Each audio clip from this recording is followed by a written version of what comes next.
On number 10, we're still factoring.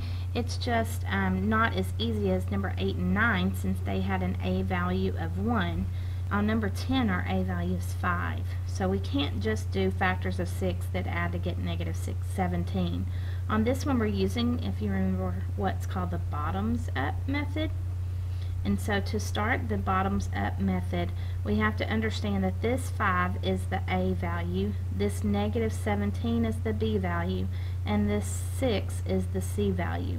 So we're going to begin by multiplying the a times the c.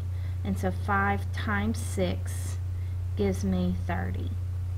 So I want factors of that 30 that have a sum of my b value, which is negative 17. Very important that you understand that sign goes with that number. So when I look at all the factors of 30, remember, since our product is positive, the two factors could both be positive or both be negative. So there's 1 and 30, there's 2 and 15, and again they could both be negative. There's 3 and 10, and there's 5 and 6. And again, I've already showed you or reminded you how you can do that on your calculator by going to your y equals and putting that number, which is 30, divided by x, and looking in your table by hitting second graph.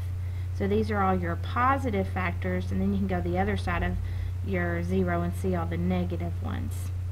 So we're looking for the ones that have a sum of negative 17, so obviously the ones that have both positive numbers are not going to work.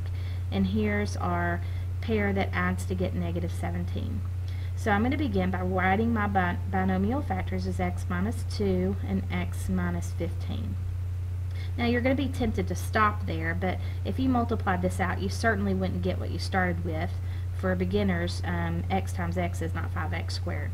So we're not finished at that point. Now you're going to divide by your a. Up here we multiply by a, so we're undoing that multiplication. Remember, a is 5, so I'm going to divide both of these factors by 5. Now make sure that you simplify the fractions if they will simplify. 2/5 will not simplify, but 15/5 will. 15 divided by 5 is 3, so that would be x minus 3.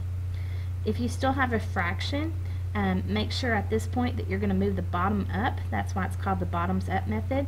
So the number in the bottom is called the denominator. It's going to move up in front of the x.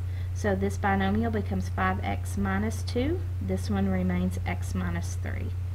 Now, some students are really tempted to move the top over, but of course it's not called the top over method. It's called the bottoms up. So make sure you move the bottom, the denominator, up. If you want to check your answer, 5x times x gives you 5x squared. 5x times negative 3 is a negative 15x. Negative 2 times x is negative 2x, and combining those would give me negative 17x. And negative 2 times negative 3 is positive 6. So I know my answer is correct.